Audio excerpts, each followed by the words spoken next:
Take a quick look at your wrist right now. If you're wearing a modern smartwatch or fitness tracker, you are literally carrying around a device that holds more clinical diagnostic power than an entire 1990s hospital wing. Just think about that for a second.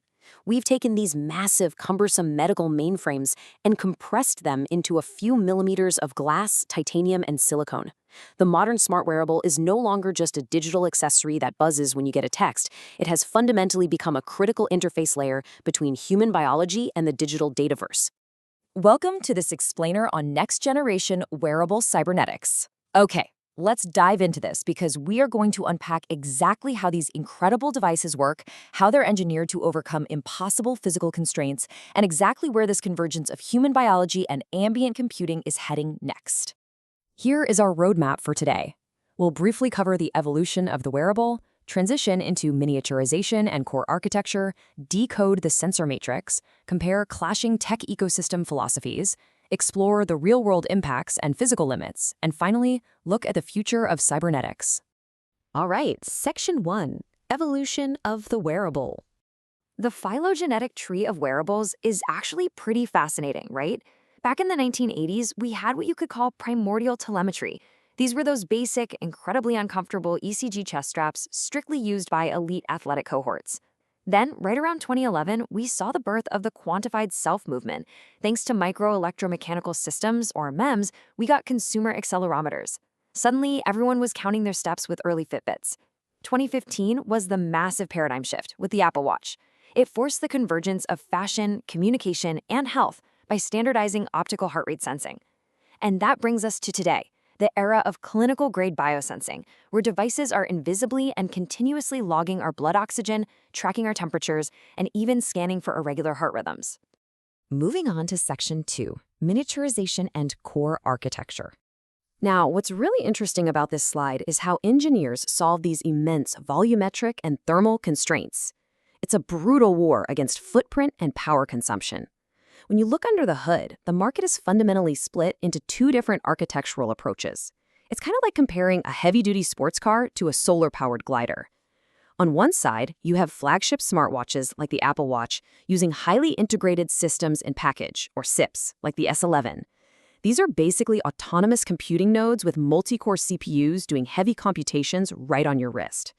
But on the other side, fitness bands use ultra-low-power microcontroller units from companies like Ambient or Nordic. These operate at sub-milliwatt power envelopes. They're like data gatherers, offloading the heavy analytical lifting to your tethered smartphone host, which is exactly how they survive for weeks on a single charge. And nowhere is this architectural divide more obvious than the display.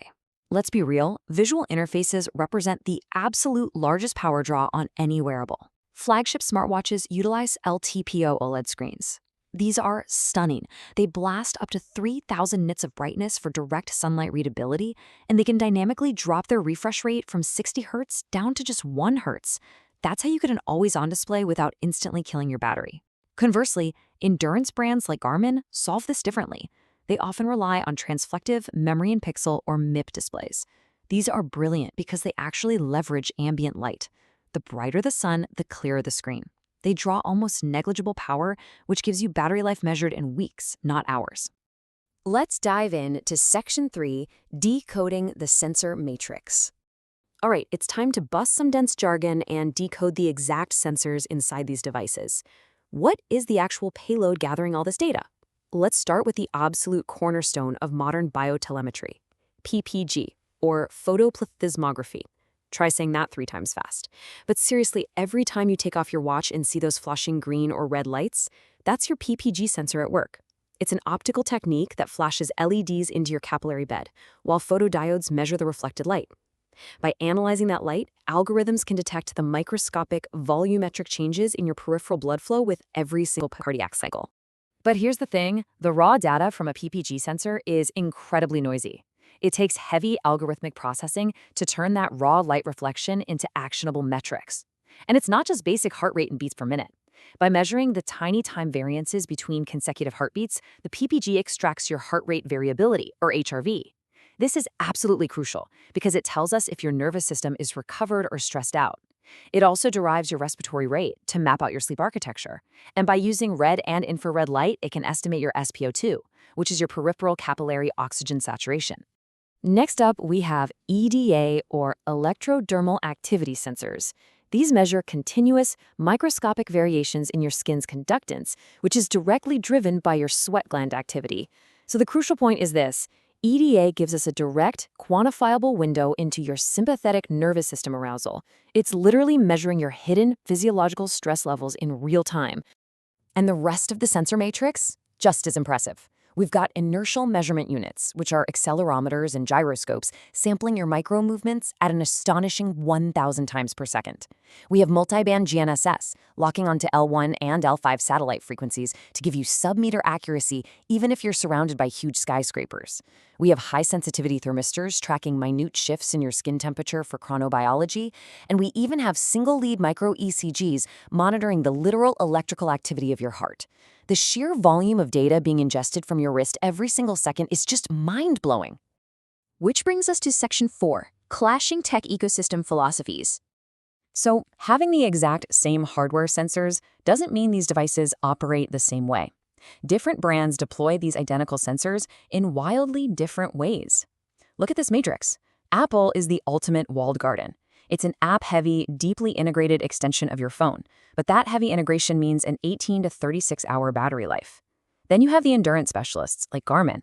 Their philosophy is standalone functionality and heavy data analytics, pushing battery life to a month or more. And then there's the ambient tracking paradigm, championed by devices like the Google Fitbit Air or the WHOOP band. Their core philosophy? The best wearable is one you don't even look at.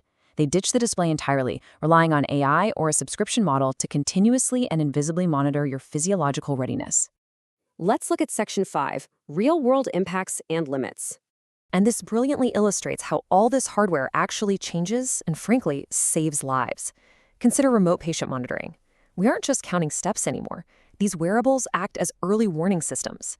Imagine a patient who's at risk of a cardiovascular event. Their watch continuously pulls their PPG and ECG data. Deep in the background, edge algorithms are constantly analyzing the variance between heartbeats. Boom, the device detects an irregular RR interval sequence indicative of atrial fibrillation. Immediately, an automated alert triggers, sending clinical telemetry straight to a tethered cardiologist. The patient is brought in, an intervention is performed, and a stroke is preempted entirely. That is the incredible power of the sensor matrix applied in the real world. However, we have to look objectively at the severe physical and algorithmic limitations that still exist today. Because PPG optical sensors rely on the transmission and reflection of light, melanin effectively absorbs green light. Consequently, users with darker skin tones frequently experience degraded PPG accuracy as the sensor literally struggles to detect the pulse.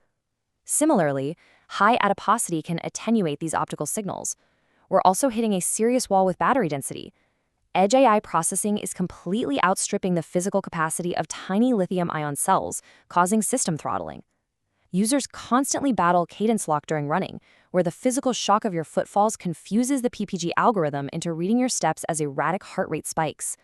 And finally, data silos. Moving your historical biometric data across different brand ecosystems remains a highly fractured, messy process. Finally, Section 6, the future of cybernetics. Let's move to and see how this builds into the sci-fi horizon of late-decade wearables. The trajectory here points toward a massive transition from passive tracking to proactive intervention. The holy grail right now? Non-invasive continuous glucose monitoring. We are looking at utilizing Raman spectroscopy and shortwave infrared lasers to measure blood glucose without ever breaking the skin. No needles required. Furthermore, as neural processing units shrink, we're going to see on-device micro LLMs. Imagine your watch running a local AI that instantly cross-references a sudden drop in your HRV with an elevated baseline temperature to predict a viral infection before you even feel a tickle in your throat. And researchers are rapidly advancing seamless hemodynamic monitoring, utilizing deep learning to output continuous, cuffless blood pressure all day long. We are witnessing the birth of proactive, prescriptive medical assistance hiding in plain sight right on our wrists. The old dichotomy between fashion accessories and dedicated medical biosensors is completely dissolving, which leaves us with a fascinating, slightly provocative thought. In the very near future, when your watch knows you're getting sick before you do, when it negotiates your recovery, and when it actively manages your biochemistry, are you wearing the computer or is the computer wearing you?